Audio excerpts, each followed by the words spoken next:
Hey, man, do y'all think it's Gilbert Arenas that snitched on everybody? That's what everybody's putting out there. I don't know. I mean, it does seem strange that the dude got popped for gambling, came home like literally the same day, which that never happens. Comes home the same day, goes about his business like everything is all good. I mean, here's where this doesn't hold up, and this is where, unfortunately, like many others who have opinions on this whole matter, they're really inaccurate with what's going on here. There's been an investigation going on by the FBI for years. I mean, if you look into this, it's wild. And I know, Jonas, you've got a ton of stuff on this, but Terry Rozier individually, like this dates back to 2022, 2023, that season. And do you remember when there was the whole speculation that he was tipping off someone about his individual prop bet unders? Is that am I have this right, Jonas? Yeah, March 2023. And he ended up missing the entire rest of the season because the NBA did their investigation and then the FBI was still doing theirs. And they never finished. Like the NBA, I think, had cleared him, but don't get it twisted. They pulled him from playing. It wasn't injury related. Ryan Windhorst talked about this yesterday. They've known since then that this stuff was out there, was going on.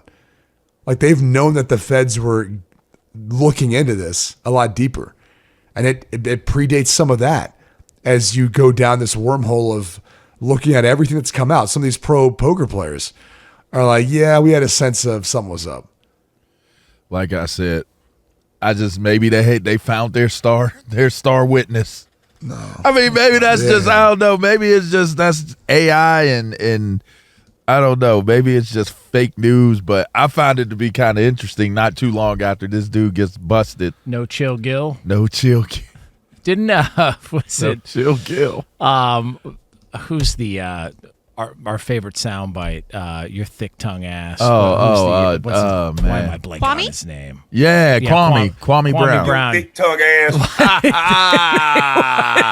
thick tongue ass. Did he? I think he was the one who basically was calling out Gilbert Arenas a few months ago, saying he was going to snitch or have to rat or something like that. Your thick tongue ass fired. But how about Stephen A. saying it was Donald Trump coming to get? I love it. I had to do it. I had to do it. Donald Trump gets blamed for everything. I had to do it. What about Trump being the reason why? He's coming for the NBA. Yeah. He's coming for the WNBA next. That's what they said. Yeah. I just had a buddy he was in DC this week, and he's like, it's clean. There's no mess. There's nothing walking around and all of that. He's like, and then people were complaining about that.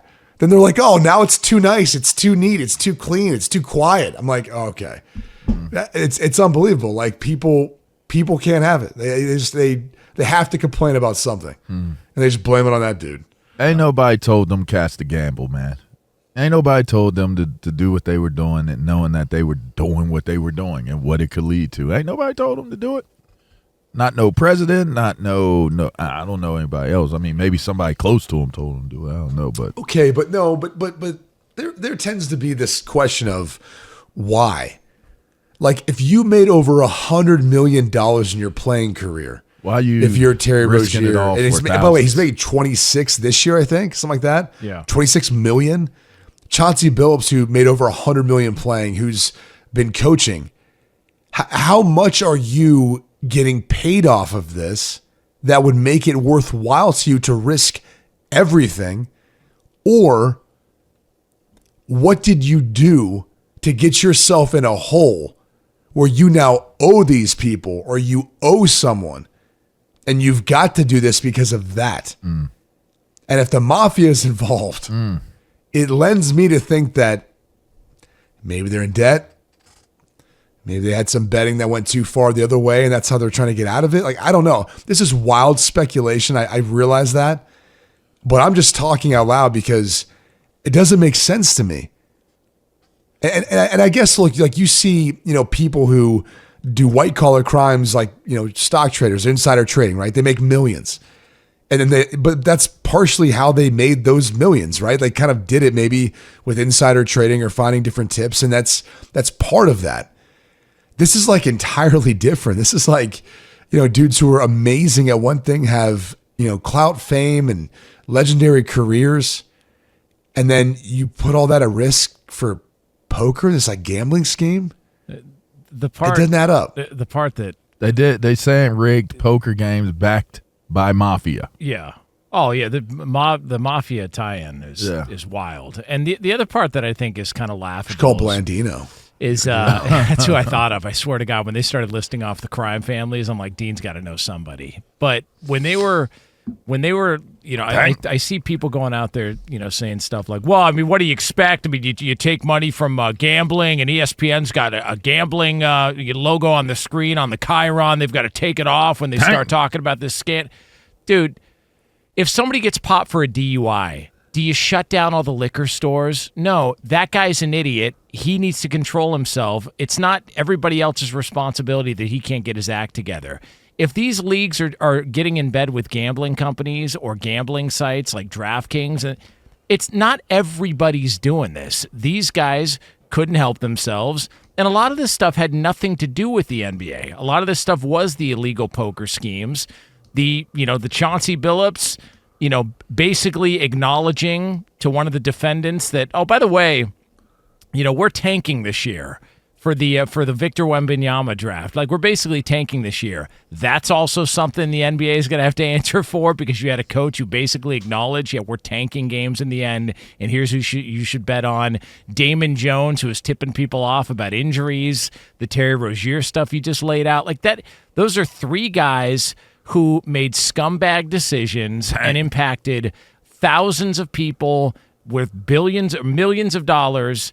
And the idea that we're going to pin this on, well, I mean, you got involved with gambling companies. What do you expect? No, you expect that somebody's going to be on the up and up and not be a scumbag about it. That's what you expect. It's not everybody else's fault they couldn't get it together.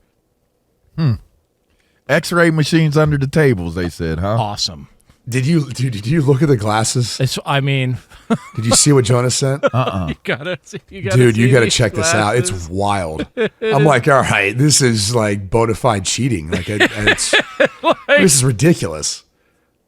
Okay. Where is that? Look at this. Well, it's in the Google Doc that you don't want to put your email into. I don't use Find it. I don't use it. Right. It'd be a very useful resource. It'd be like these glasses. That's how much it would help you. It would basically be a cheat code for you.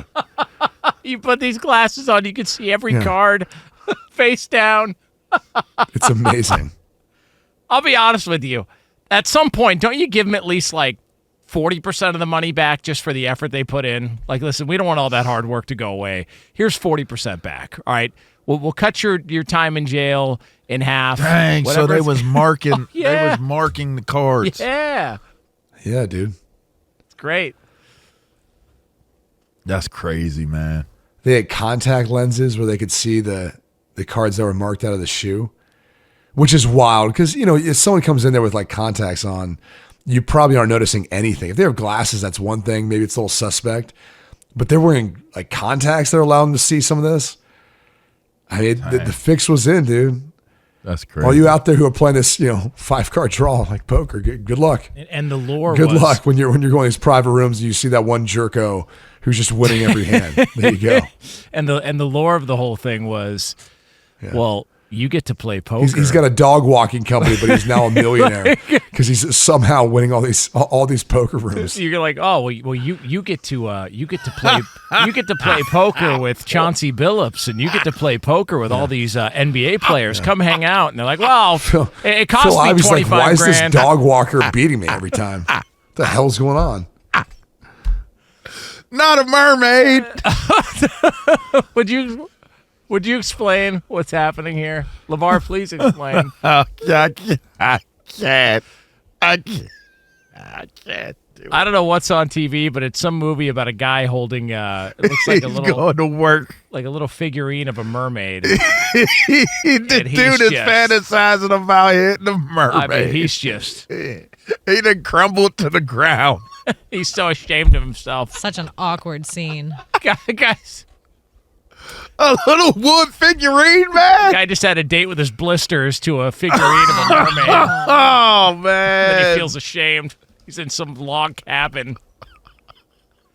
Well, by the way, was that the set where Belichick and his girlfriend filmed the Vandy Camp photo shoot? You stupid. I'm just saying. It was on the water. It looks like it. What was the movie? What was the movie with the mermaid? What was it called? Splash? Splash. The old Tom Hanks movie? Yeah, there you go. Is it Daryl Hannah? Hey, man, this dude is as bad as this gambling conversation. He's bad. Hey, Coop, what movie is this? Just so we can give context as to what's going on here. The Lighthouse. Oh, gosh. Boy, what an upbeat With Robert flick. Pattinson, who loves mermaids. Looks like The Butcher. Oh, my God. This movie looks awful. Oh, it's horrible, bro. That's really And depressing. it got a 90% on Rotten Tomatoes. Yes, this is horrible. People are weirdos, man. It's got the Green Goblin in it. People are weirdos. They're just weird people. They're done, though, right? Anybody connected On to a this remote dude? island, Ephraim Winslow arrives as the lighthouse keeper and assists his elderly supervisor, Thomas Wake. As days pass, Ephraim is haunted by strange and mysterious visions. Banging out Flipper. Holding a figurine. I bet Lee's seen that. He Lee was- probably gave us. Why was It's he? one of his favorite movies. Why he was loves he when it rubbing the comes on. figurine? The figurine Are you like being that? serious right now, Ray Ray? I'm not kidding at all. God, He really does love this I movie. have another. He was rubbing that figurine so hard he Oh, broke yeah. it. Come on, man. It's not making any noises. Hey, I'm talking to you. Give me that. Come on. Give me that. Give me a little more. Are they done forever? Like, Oh, God. they were coaches, Yeah. players. They're like That's a wrap. out of there forever. That's a wrap. You can't. I mean, if look, and I do think that it's kind of, and Brady mentioned the NBA knew this and kind of swept the Rozier stuff under the rug. By the way, Rozier didn't play the rest of that year, but it was okay for him to come back and play for the next following season. year, the entire time. Making $26 million. And that's the part that's crazy about it. And ESPN, who did their best to try and avoid having to talk about it yesterday because they were trying to push out other stories. And everyone's like, "Hey, dude, this is the biggest story in sports. Why are you guys avoiding it?" ESPN tried to tell everybody last year the investigation was over, case closed, and Chris Haynes was the guy saying, "No, it's not. They're still looking into this. This is bad." No, it's not. And they did everything they could to try and bury this whole story. ESPN, the NBA, and I mentioned this yesterday. If you go back to the Tim Donaghy scandal, the NBA knew about that one as well too, but they didn't want it to get in the way with their $1 billion TV rights deal. And if I'm not mistaken, there was just one that was signed involving NBC, Amazon Prime. If you're those companies, Just gonna say, dude. if you're those companies, aren't you looking around going, "Hey, man, like we just paid $1 billion something for a league that's Play it, Ray Ray. Play the round ball rock. It's like, No. All right. What's your prop bet for today? let's see. Let's see what the next card is. It's like, all right, well. Can you imagine NBC loading up their studio, all these plans, everything going on, paying millions of dollars, and like, oh yeah, round ball rock, it's back, baby. It's like, well, maybe not as much as we thought it was. Maybe it's not quite the same, but I mean, it's perfect timing to create a storyline for people to tune in and have a little or interest. tune out. But the tune problem out, is if you. So here's the problem with this: the league hit its peak in the '90s. Like, I think it's fair to say that. yeah." The league has been trying to grab on to something ever since, and they have their moments. There's still superstars. There's LeBron and Steph and all that. But the reality is that was the peak of the NBA. Like that Jordan era, that era with those superstars, that was the pinnacle of all of it. And I'm not going to say that like the NFL wasn't right there too, but that was the peak of the NBA. It has been on a downhill trajectory since. And I think one of the reasons that I think people are skeptical is this sort of stuff. Tim Donaghy was part of it back then, but there's always a thought, man, that there's something to this league. It's hard to gamble on, bet on. There's too much stuff going on in that regard. And now this, like if I'm looking at it from a gambling standpoint, I'm staying away, man.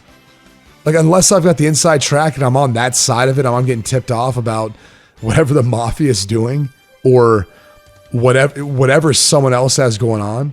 You're not being involved in any of this. One of the stories that was being told, because I'll give Brian Windhorst credit. Like, he works for ESPN. I think he's still with ESPN, if I'm not mistaken. Because I know people were shuffling around. He works for ESPN. He called them out and called out the NBA right away. And one of the things he talked about was the Damon Jones aspect of it, to where Damon Jones was an assistant coach with the Lakers. Well, he knew that LeBron wasn't going to be playing in a game, and so he tipped off his people and said, hey, LeBron's not going to be playing.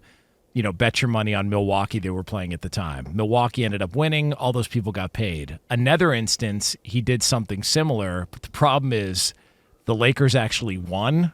And so all those people were pissed and went to Damon Jones and said, we want our money back. You gave us bad information. The whole thing is bananas. It's bananas. The whole thing is wild.